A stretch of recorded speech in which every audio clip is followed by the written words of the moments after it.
whatsoever things are of good report, if there be any virtue and if there be any praise, think on these things. And so we are taking that scripture as a filter to use for the content that comes in our life, whether it be from movies, television, music, social media. That's kind of been our key scripture to have a filter for everything that comes into our life. And so we use that.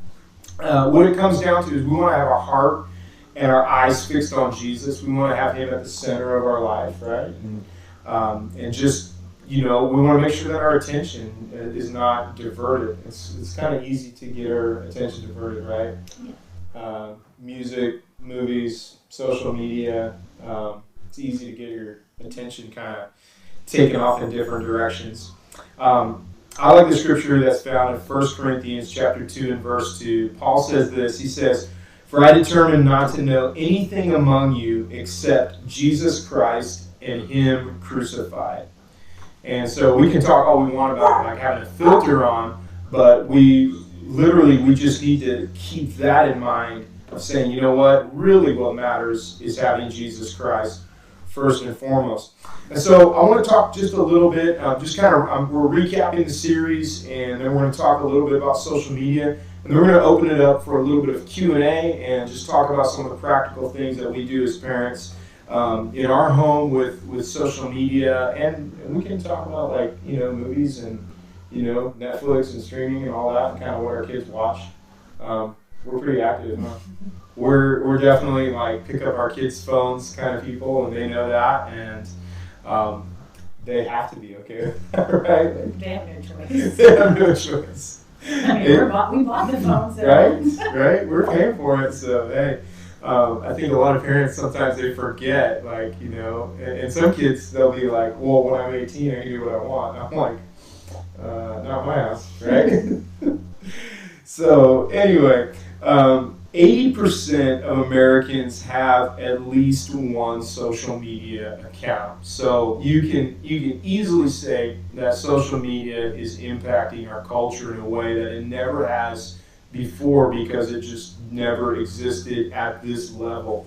And the impact of what we watch and listen to, we've talked about a lot of the scientific part of it, of how it affects the brain and the psyche. But when 80% of Americans are using social media, there's a lot of trends to look at.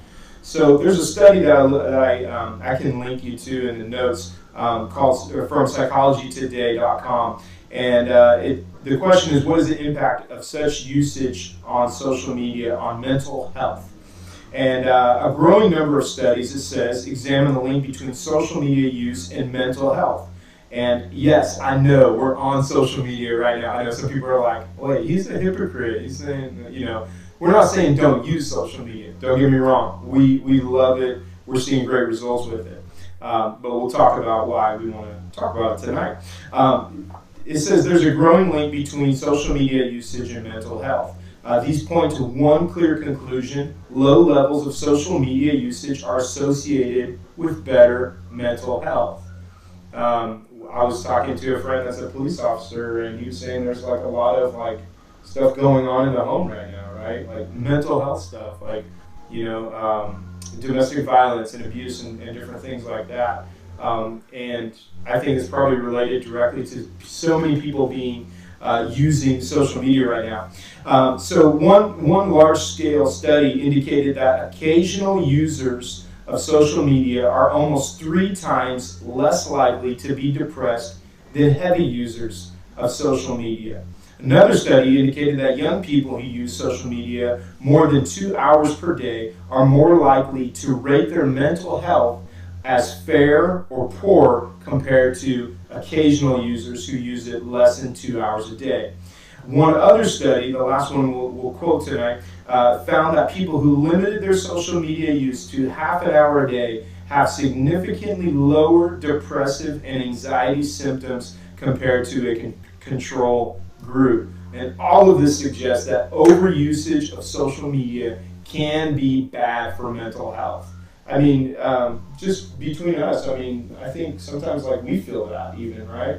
Like if we get like sucked in and we're, scrolling, and I mean, I like to read like history and conspiracy theories and all kinds of crazy stuff. And if I get sucked in, it can kind of like mess with me, right? I mean, do you feel the same way?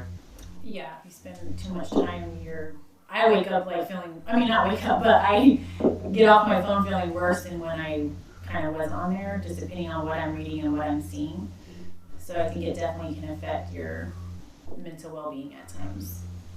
Yeah, it kind of puts you, it can put you in a different mood. And I think that's really what the study is saying and talking about is just the amount of time that you're putting into it. It really affects the amount of, I wouldn't say damage, but the amount of issues that you are going to have in your mental health. And so we want to talk about social media, and we want to use it, and we want to be on it, and we want to spread the message and the love of Jesus on it. But we also want to be safe, and we want to be careful with it.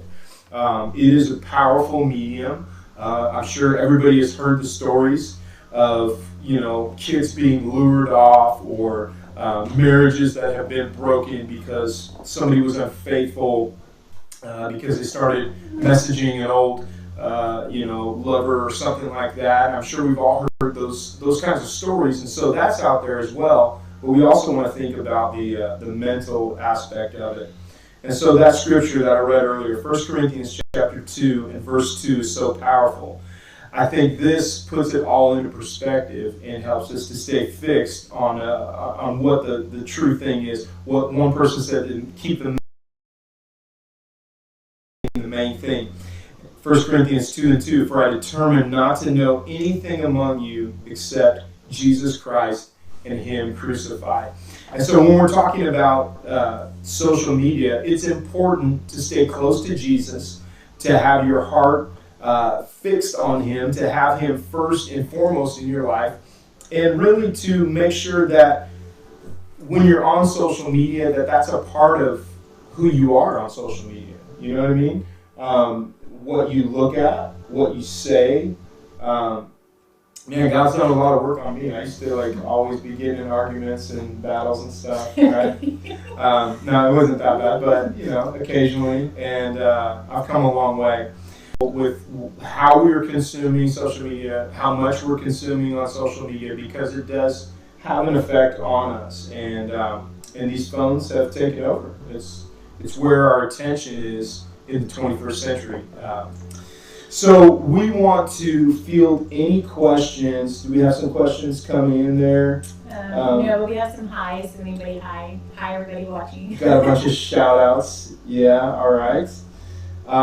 We got a bunch of shout outs going on, and I see on Instagram as well. So what we're going to do now is just something very practical, and we wanted this to be a little different tonight. I've been doing the deep dive into teaching on movies and music over the last few weeks. You can jump in on those videos and view that. But tonight we want to do something a little more practical and just kind of talk about some of our guidelines and boundaries. Husband and wife, what would you say? Number one, we have access to each other's phones all the time. What else have been some good guidelines for us? And then we'll talk about the kids and teenagers and all that kind of stuff. And then if you have any questions, just pop them in there, okay? We want to have a proper Q&A today. I think there's been times when I've seen, Pastor Scott, maybe he's been on it a lot, or I feel like he has, and I'm like, hey, kind of been on that a while. And especially if you have kids, you want to be aware of that, how much you're on your phone and how much they see you being on it. It's you may be doing business on there, you might be doing things that are important. That's just not scrolling through, but the other people on the other side of the phone don't know what you're doing. And so I think it's important if you have that accountability person in your home that can be hey, time to get off. Kind of something like that, to that effect, because sometimes you can sit down and be on your phone and you really don't even realize how long you've been on it, just because you kind of get caught up in the moment of that. So I think having that accountability person in your home helps. Yeah, being accountable just to one another is a good principle in general, because It's something that I could have been like, no, babe, I'm like preaching the gospel on here, or like, hey, I'm booking like thousands of dollars of work here, and but really, when she said that, I remember that several years ago when she started to kind of be like, hey, because I was doing more work on my phone, and I didn't really think about it, but really to my kids, it just looks like daddy's on the phone. It doesn't look like it's he's doing business. It just looks like, oh, he's playing Candy Crush. So then they think that it's okay, for them to sit around on their phones for hours on end because that's what their examples are Exactly. Yeah. So we started to be more intentional about that, about saying, hey, here's some times to cut off, and yeah, that definitely helped. One thing that's big between us is that we know each other's password. Actually, I get signed out of stuff and I change them. So, but pretty much, and she can always access my phone. We don't swipe out of apps. We don't change stuff. We don't do anything that like breaks the trust between us. And I think that that's important. I think your spouse should always be able to just pick up your phone and be like, just not that they're testing you or whatever, but I just think it's a good practice that they should be able to do that and just be able to be on the same page. I mean, and that should be okay with you if you have nothing to hide. Exactly.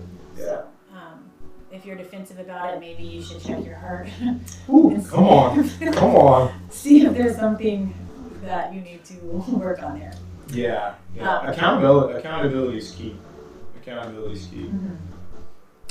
So that's kind of with us, and we're not always perfect. Like sometimes she'll say, "You've been on your phone a lot," or I'll say something, "You've been on your phone a lot." I just picked it up, and we'll have our little fun times, right? Yeah. But at the end of the day, we both respect each other. That we are looking out for the best for us and for our family, and so I think that accountability is huge. Yeah. Another thing is like we let our kids know that whatever you say on social media or whatever you put out there, you always want to be doing it with the right heart, with the right spirit, and thinking before you post. Yes. Just because what you are putting on there may not come across the same way as someone else sees it, and so you have to be really intentional about how you're presenting yourself, what you're saying. Because there's a lot of people can screenshot things and you can post one wrong thing and you never know how many times that has been shared by someone screenshotting it and sending it to their friend and that person sends it to their friend. And it happens. Even if you were to delete it, maybe 20 minutes later from your stories or something, when you realize oh man, that probably wasn't the best, I shouldn't have posted that. In those 20 minutes, you never know how many people it's already reached or how many people have saved it on their phones that have it. So I've known that's happened to somebody before, and it's such a rough feeling because you can't go back and take that away. And one person said it like this. They said, never type an email, never type a Facebook post, Twitter, Instagram, whatever. Never put anything on the internet that you wouldn't want on the front page of your local newspaper. And I think that that's a good way to live and just be like, you know what, if you don't want everybody to see that, then don't put it out there. Evelyn made a comment on there that, when her son's been on, 7-year-old has been on the tablet a lot or the phone a lot, it seems like his attitude and mood can change, and definitely we see that. I mean, with even with our kids and with ourselves, and it's just science proves it. And so we do have to monitor that. I know right now everybody's screen time is kind of through the roof. One quick thing, we want to give a shout out to Carmen Morales. That's Amina's mom. She's watching joining us from Puerto Rico. Oh, wow. So, hi, Carmen. Hope you're doing well. Hola, Carmen. ¿Cómo estás? Thanks for joining us. Estamos orando por todo Puerto Rico. That's awesome. Another thing, I always tell, Huntley, our 12-year-old, does not have social media right now. But our daughter, she's 15 and she has it. And I always tell Eden, you're 15, but whatever you do and whatever you say right now at 15, you're going to forget kind of how you were at 15, maybe some things. Yes. But there are some things that you will do or that you'll say that people will never forget. I mean, I still have people that remember like stupid things that I did when I was 15. And I'm going to be like old. And they define you by what you said in that moment where maybe it's just something passing and simple. Yeah, maybe you were like going through, like just a stage or something, and you're like, wait, how did you remember that? Like, oh my goodness, that was so long ago, and maybe you don't even recall that.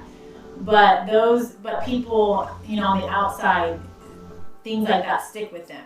And so that's what we, kind of remind her that, you just have to be very careful. I know you're young and you're learning, but, that's just kind of how life works. So we have to be very conscious of that.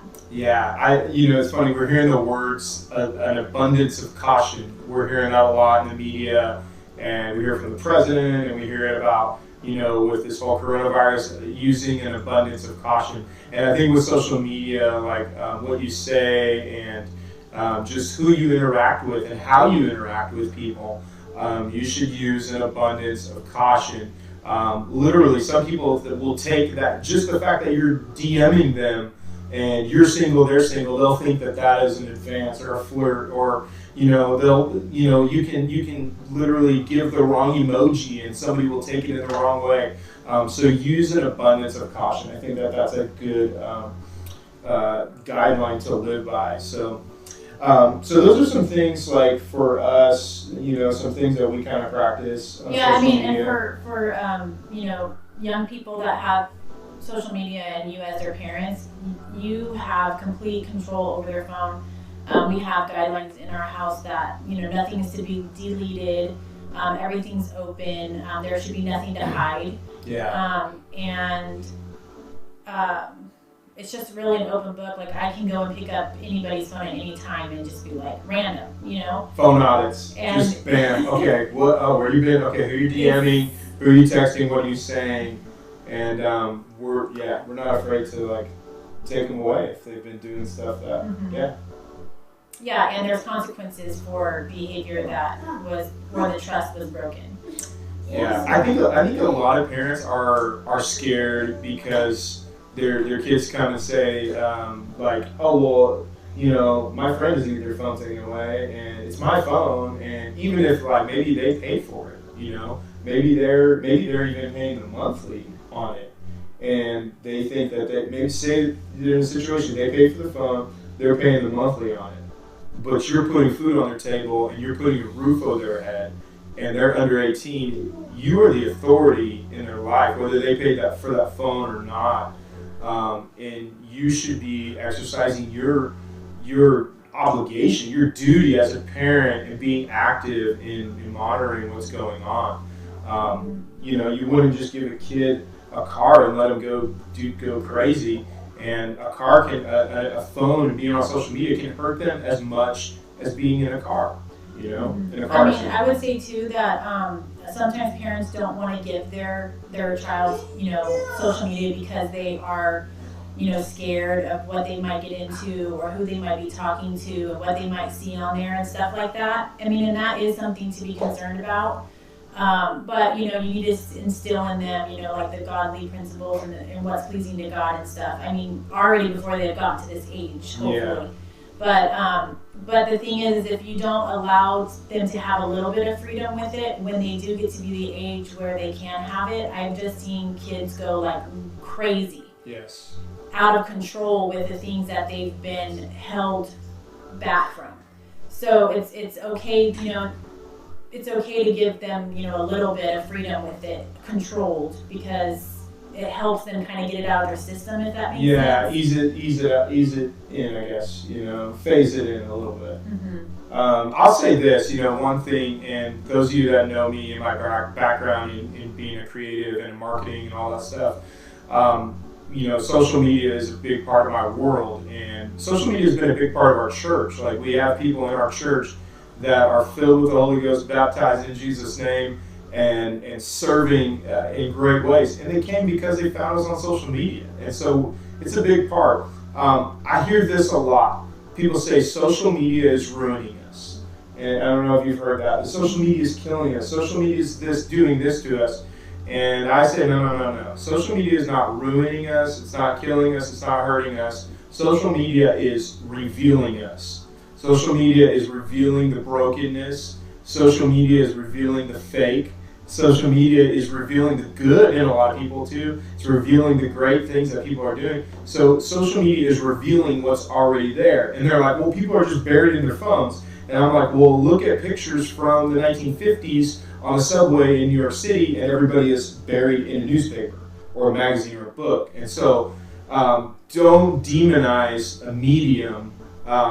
We look at the human being and what and behavior that's going on. And so I think that social media is a great thing. It can be a great thing, but it is a two-edged sword. You can use it to cut for good or to cut for bad. And so you have to be careful with that.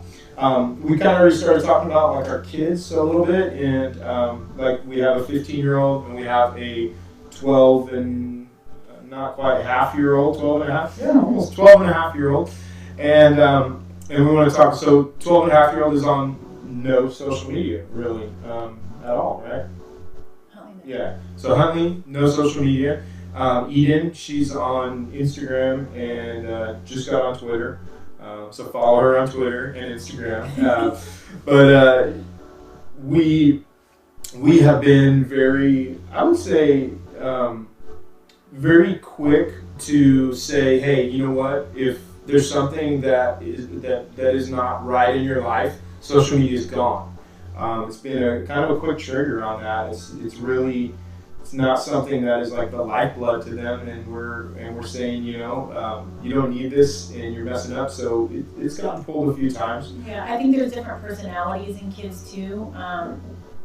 You know, Eden's very social person, so she's been into Facebook since day one. Like when Scott first had his account, you know, she's wanting to go look on pictures, and she's only like 4 or 5 or something like that. Yeah. So she was already one to be and she's still looking over her shoulders. Yeah, she's, like, can I get pictures on your phone? Like, at 5, Where Huntley's, like, a different personality where he's just kind of more laid back, don't really care much about stuff like that. So you can't, they always say you can't parent or can't do things the same way for every child because every child's different. Yes. So depending on the personality of your child and stuff like that, the different boundaries that you set could be different. Just to throw that out there. No, I think that's really valid and a great point. Every kid is going to be different, and you parent differently. Some people say, "Oh, you're playing favorites with this one." No, we understand that our kids are different, just like we're different, and we parent differently to them. Are there any questions as we we're going to bring this to a close and wrap this up in a moment? But are there any questions that we? Yes, we love Sister Cheryl. I love Sister Cheryl too. Love you guys. So, are there any questions about social media usage, movies, entertainment, anything like that? In our home, let's talk about that. In our home, we are very strict on what we consume in media. Some people would say like overbearingly strict. I don't think it's overbearing. I think it's just being conscious of not only what the content is, but who is producing the content. And if you watch the Filter On videos, you'll understand why we want to be conscious of who's producing the content, not just what is in the content. So we're very conscious about that. We don't let things be said on the screen in our living room that we wouldn't say. So if it's language that we don't allow in our house and allow our kids to say, or we don't say, we won't say it. I think Holden wants to join the live, you guys. We'll see. You gonna come say hi to everybody? You say hi? Hey guys. Being shy. He's being shy. Okay. So we're very, very conscious about that, and just want to make sure that we do things right. And not only that, but we want to teach our kids like think about what you're gonna watch. Don't just watch it because everybody else is watching it. don't just watch it because it's a popular movie or it got 5 stars or whatever, or it's the coolest thing out there and somebody said it was really good. Don't just like think about it. That's what the whole Filter On series is about, is thinking whatsoever things are pure, and carry that through the filter. So I think media, social media with kids and with family is such an important thing to have regular conversations about. Have conversations with your spouse, or if you're a single parent, have conversations with other parents, have conversations with your mom and dad or whoever is in your life, and just check in and see, hey, what are you doing? What's working for you? What's not working? And I think we all get stronger together. Thoughts on Fortnite? Video games are like the demon. No, I'm kidding. Video games, I'm telling you, I've never seen such a powerful medium that can just suck time and consciousness away from people. So I just say, you got to understand those video games, they are designed for you to binge and take time on. So the game Fortnite is one of those games where you can just spend hours on it. And in our personal... Yeah, and money too. In our personal experience, it's just been one of those games that I think somebody else was saying, like, they'll be on a tablet too long and change their mood. Like, we've seen that without calling any names of Fortnite players in our home, we've seen that. So we've tried to limit that time. I think most games are okay. There's a lot of them that are terrible. Obviously, there's ratings for a reason. But I think even with games that are okay to play, limit your time. You know what I mean? You can play Super Mario Brothers for 5 hours and it's going to mess you up. So it's easy to let your kids just kind of be in there, like, playing all day, especially right now during this quarantine, because everybody's like, nothing to do and stuff. But this is a good opportunity to show them that, hey, there's other things that you can be doing, and you can be productive in life still during this quarantine and not be lazy and stuff like that. It's just, I've seen grown men mainly, that play these video games. Like, I hear of it, like people sitting in their house for hours playing video games. And I used to do it. No, you can't do that. Remember Halo? Yes, when Xbox Live first came out, me and my friends, we would play Xbox Live, the first Halo. And we would have like our little headsets, and we thought we were like saving the planet and whatever, and it was really bad, and it affected our relationship. And I literally had to, just like cut it. I mean, there's things like Josiah said, my dad just does jigsaw puzzles. Jigsaw puzzles, yes. We love them, dude. We love them. Like, just get out here on the table, let's do it. And I would even find myself with puzzles, which is interesting. That I would like come and sit down here and do puzzles, and I had like major things to be doing, but I'm like, oh, we gotta finish this puzzle. Yes. I mean, but that's like good for your brain, and it's interactive with like your whole family. You guys can all be doing that. But if you allow your kids to do whatever they want, of course they're gonna sit in their room or wherever the Xbox is, and they're gonna play for hours and hours. And I just don't want my kids to think that I think that that's acceptable. Yeah. Because I don't want them to become a 20-something-year-old, 30-something-year-old, and have these. I think it's an addiction, totally. To video games. It's not real life. Yeah, and just be an active parent. Be an active parent. Take an active role in your kid's life. I think that's really the key to it, in my opinion. I mean, as parents, you have to take the initiative to show your kids that there is something fun and could be better to do than what they're doing by themselves, or with a friend online or something like that. Puzzles and board games. I'm telling you, it's old school. Except Monopoly. I do not like Monopoly. Maybe it's because I just took a really staggering defeat in Monopoly lately. We had like a 3-hour Monopoly game. It's just. It was fun, but I'm done. But board games, listen, video games, I get it. The kids, they talk to each other online, and it's an addiction. Yes. Yeah, it is. It really is. I get it. they're interacting, and there's some good. You know, Huntley has reconnected with a few of his friends from his previous school that when they went to different middle schools, they didn't really hang out. So it's cool. Yeah. And then his buddy David, who's played with, he came over and hung out at the house, and they got outside. They didn't just play video games, so that was great. But I mean, yes, like board games, puzzles, you know, going to the park, shooting the basketball around, kicking a soccer ball around. Those are things you do together, and they bring us together. Somebody asked, "Who's the angel I see there?" I think that's Gloria, and this is the angel Holden. Maria, Eli, and he's gonna get a haircut. Becky, probably tomorrow. Holden's gonna get a haircut. And since we're live streaming everything, we should just live stream Holden's haircut. I don't think you guys want to be part of that. You don't want to see any of that. Oh, you're the banker, Becky? Yeah, Eden's always the banker. I wonder if she's cheating us out of money sometimes. And she won too, so. Yeah, so. I don't know. Yeah. So does anybody else have any questions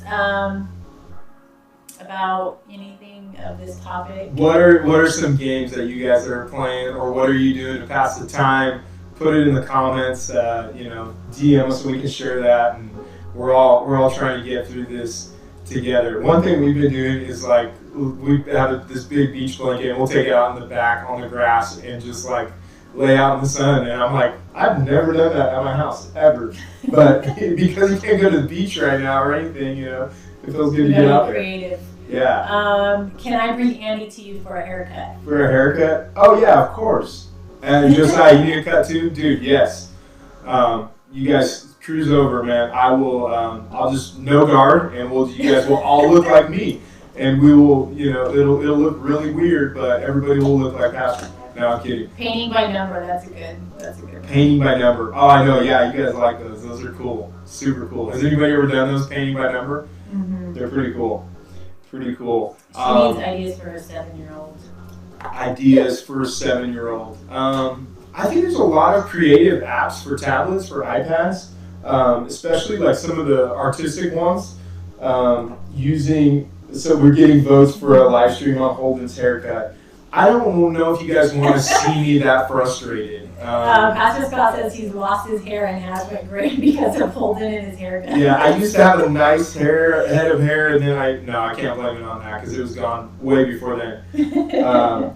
But hey, there's some great games that are like creative and artistic and learning. And so I feel if kids are going to be on technology, let's get them on this stuff. Rock painting, I like that one, Sherry. That's fun. Cool. Paint some little faces on rocks and, you know, put them out in the neighborhood. Hi, Sister Sarah Alanis. And share them with everybody else. Yeah, Sarah, hey, we miss you guys. Hope everybody's doing good. Greet your husband for me.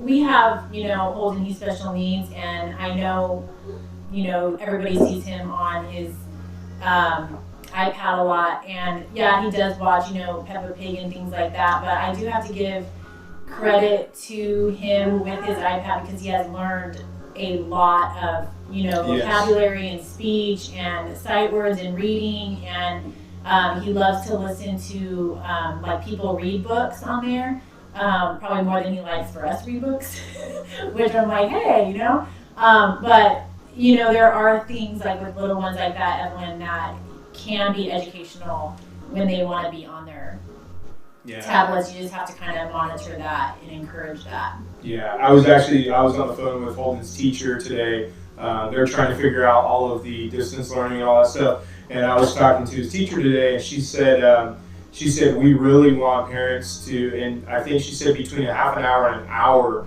if you can just devote that time. And I was kind of shocked. I was like, oh, I thought they were going to say like 3 hours or 4 hours. But really, her thing was we want quality time over quantity time. And I was like, ooh, girl, that'll preach. And I didn't say that, but you know, that's what I'm thinking, because I think the same way about like prayer, right? It's about quality time. Pastor Sargent, one of my mentors, one of my good friends, he says it's not about how many minutes the minute hand touches in your prayer time. It's about how much you touch God in your prayer time. And I think that when you're spending time with your kids, it's about being intentional, because you can play 4 hours of board games and puzzles, but be distracted the whole time and be thinking about some problem that's going on. So definitely, when you are spending time, be intentional. have those conversations. And I think this whole quarantine thing's kind of helping us like reset and get back to that. All the Coast Church family, I didn't really know when we did the whole Reset 2020 thing that it was going to be this real. When we anybody remember the red button that we had? I didn't know it was going to be this real, but yeah, we're so resetting. Becky says they want your presence, not presence. You know what I mean? Presence. Yes. Ooh, that's a good one. That's a good quote. Jamie, we miss you so much. Oh my goodness. I miss all my Coast people. But Sherry has an idea. She says go for a nature walk and collect some things. So maybe you can kind of go on a nature scavenger hunt, you know? Yeah, that's great. Even if you can't maybe go out somewhere exciting, maybe just do like some small thing like in your backyard, front yard. Yeah. Maybe go and hide some things out there and make a list, you know, where they have to kind of go out and see if they can find them or how long it takes for them to find them. Things like that are good. Just don't find things in your neighbor's yards that are not yours. I know, you can do that. I'm kidding. So we're not on YouTube? We are on YouTube as well. I yeah. just didn't know if there was any questions. You know what? We were not able to check the questions. I thought they were going to pop up on here. They didn't. Eli's asking, does anybody know how to play the card game Skip-Bo? She does. Yeah, we have a listener in the room back here. Lizzie, she knows how to play Skip-Bo. Her family has played it, and we didn't know how to play it. And she was over here, and she was like, "Wait, you guys know how to play Skip-Bo?" And I was like, "No, we actually have a game. It's just never been opened because I thought I've heard so much about it. I'm like, oh, we need Skip-Bo, you know, and we just never played it. And then I'm like, this is confusing. I don't know how to do it. So Lizzie is your girl for Skip-Bo. Sister Maria's trying to teach it to you. I love Phase 10. I don't know if anybody plays Phase 10. Phase 10. But I think that it's just a card. You and Maria. Cards. Yeah, I think you and Maria would like Phase 10. Yeah. But yeah, the Skip-Bo is fun too, though. And we play a lot of triominoes. It's basically dominoes, but they're triangle shaped, so it throws a little spin on it. So that's really fun. We play bones. I try to call them bones, and they don't think that's funny for me to call them bones. So triominoes. Let's see. How many vote that she should be on more of these lives? Just let's see some raised hands in the comments. Oh, Jamie, she loves Phase 10. Yes, Phase 10. Phase 10 is a great game. So if you have any other game suggestions, any great learning apps for iPad or what's that other terrible platform? Android. Oh, that's right. Inside joke with some Coast people. We had some fun on Sunday. We were like, there's people that love Android, and then there's people that just love stuff that works. And, everyone's saying, when do you guys play? Yeah, so that's a good question. Fiber quizzing, yes. We play, like an hour before, we go to bed, kind of like that thing, like kind of winding down for the night. We've been using this time since we haven't really been doing, anything really on Saturdays and Sundays necessarily. We'll use that time weekends. To, that was a Saturday we played Monopoly, I think it was. Just because we typically in the past we've just been go, like there's always something going on, whether it's for something for one of these kids or church stuff. It's like we never really had quality time, I would say, to really sit down and play that. So we've been using Saturdays and Sundays to really make that more of our family time. Yes, everybody says they want to see more of you. So, she doesn't know, but I did this just to trick her into getting her on here, so she would be on here more. Tim Trimble, Rook is the best, but I don't know how to play. I don't know how to play Rook. Everybody I know that plays Rook says it's so much fun, and you get in big groups, right? It's more like a big group game. I have no idea. What about Pit? Do you guys play Pit? Oh yes, that's another good suggestion. I think Josiah. He was at youth convention one year when we were playing Pit. Yes. And it's so fun. It's a really loud game, but it is fun. Great game. So I was thinking after this quarantine's over that we're just going to have one big party. Everybody's invited. I know. And I don't know, we could play some games or something. Yeah. But Rob and Sarah, they've hosted before. They were already talking about hosting something. Mm-hmm. We're talking about maybe doing a worship night to kind of celebrate getting through this thing. So we're talking about that, and obviously don't know when, and we don't want to jump the gun, but those are some ideas. So Pray that we get through this. I think that's about it, Yeah. All right. So any questions that do come up, we'll definitely want to, definitely want to help answer those. So go ahead and post those if you're watching this in the replay. If you're watching this live, hey, let's keep a filter on. I tell you, it makes such a difference in your walk with God to have a pure mind. When your mind is distracted by whether it be a movie that's got you not sleeping at night, or whether it's got a social media post that is distracting you and pulling you into doing something you shouldn't be doing, or whether it's music that's pumping a message into your teenage brain that's literally just changing the way you think about the world. Music and movies and social media are all such powerful mediums, you guys. And if we don't have the filter of God's Word in our life in such a real way, if we don't have that filter, it's going to mess us up. It's going to take us over the guardrails and off a cliff in the wrong direction. And so that's why we're so adamant. And once again, we said it in the beginning, we'll say it again. This isn't rules to live by. This is out of our devotion to God. Because, why would I want that junk in my home? Why would I want that junk in my ear that's coming from somebody that, is like a Satan worshiper on the side? Why would I want to listen to that? So I really think it's the heartbeat of God. One writer said, "Be holy as I am holy." And God speaking through this writer said, "Be holy as I am holy." And that is our commitment, is to live lives that are holy. And that word holy doesn't mean that you're better than everybody else. We don't look down our nose and judge and say we're better. But it simply means that we're set apart for a purpose. We're called and anointed for God. So I think that's it. Anything else? For everybody that's curious, Tim said that Rook is really for 4 people. So 4 people. Okay. And Sherry also had another suggestion right before we go. She said family movie night or game night. And yes, there's so many different movies out there that are family friendly, that are clean, that you can have a little family night, get some popcorn, whatever you guys like to do while you guys watch a movie. But that's also something fun that you can do. Good, wholesome stuff. And yo to Andrew. My dude. And then Evelyn, she would like for us to write these awesome games down and post somewhere. So I'll try to work on that for you. That's a good idea. You're welcome, Sherry. God bless you. We want to hear how you met. Oh, this is an embarrassing story. So we'll have to save that for another time. Oh man,